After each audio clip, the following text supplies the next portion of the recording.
Job calendar విడుదల కాలే గానీ స్కామ్ క్యాలెండర్ మాత్రం వచ్చింది. జనవరిలో సివిల్ సప్లై స్కామ్, ఫిబ్రవరిలో ఎన్టీపీసీ ఫ్లై యాష్ స్కామ్, మార్చిలో శాండ్ స్కామ్, ఏప్రిల్లో ఆర్టీసీ కాంట్రాక్ట్ల స్కామ్, మేలో బావమరిదికి ఇచ్చిన అమృత్ టెండర్ల స్కామ్, జూన్ లో ఫోర్త్ సిటీ స్కామ్, జూలైలో Lagacharla Hyderabad central university land scam, August లో పీజీ మెడికల్ సీట్ల స్కామ్, మరి సెప్టెంబర్ లో 5 లక్షల కోట్ల హిల్ టీపీ ఇండస్ట్రియల్ భూముల స్కామ్, అక్టోబర్ లో పవర్ స్కామ్, నవంబర్ లో సింగరేణి స్కామ్, డిసెంబర్ లో నిన్న మా కేటీఆర్ గారు బయట పెట్టిండు సీఎం ఆయన పార్ట్నర్ కేఎల్ఎస్ఆర్ స్కామ్ 6,000 కోట్ల రూపాయల స్కామ్ నిన్న బయట పెట్టిండు.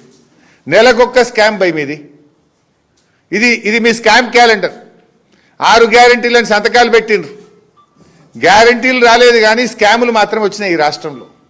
గ్యారంటీలకు దిక్కు లేదు, స్కాములకు మాత్రం ఫుల్. గ్యారంటీలు నిల్లు, స్కాములు ఫుల్. ఇది మీ పాలన.